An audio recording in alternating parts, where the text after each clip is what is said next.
financial service sector plays a key role in mobilizing capital into the right pockets. In this direction, the industry anticipates certain changes in the forthcoming budget.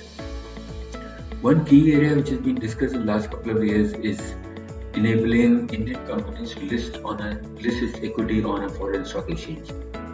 This has been happening in the last couple of decades in the form of issuance of ADRs and GDRs on a foreign stock exchange like NASDAQ. However, last few years, government has taken very important measures so that the Indian companies can list their equity shares on an international stock exchanges in India's only international financial service center in the GIFT City. The company law has been changed. IFSC has issued its regulations. FEMA, the relevant changes have been made recently, and also MCA has issued a circular recently to operationalize all the guidelines.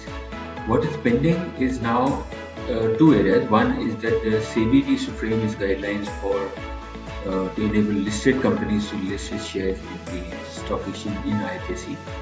And secondly, the tax law needs to be changed to bring about clarity on taxation of dividends when Indian company distributes dividend to foreign investors who have acquired shares through the listing in the stock exchange in GIFT City. The second area that needs urgent change is the capital gains tax rate for unlisted shares.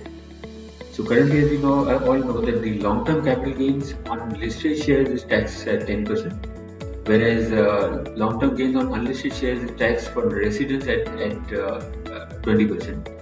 Though there is a lower rate of 10% available to non-residents, this also needs to be extended to residents, because this is an important change that will mobilize further capital from venture capitalists into the startups. So therefore, the rate of 10% on long-term capital gain for unlisted shares should also be extended to residents, and if not all the residents, at least to venture capital investors.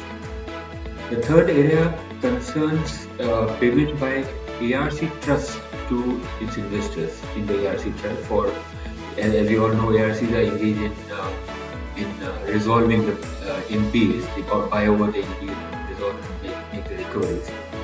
So currently, when an ARC Trust makes payments to residents, there is a requirement to withhold tax. But if there is a payment to non-resident, which are mainly the FPIs, then because of the tax treaty, generally there is no withholding tax.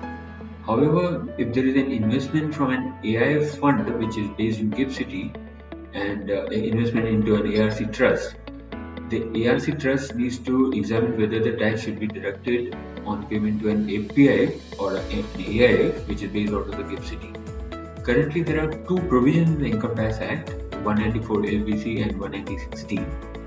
Both these sections incidentally parallelly apply to the same transaction, and one says that there is no need to withhold tax and another requires tax to be withheld. The better view, of course, is that there should be any provision which is more specific and keeps the intention of the law in mind. Then that provision should apply, and therefore there should be no withholding tax.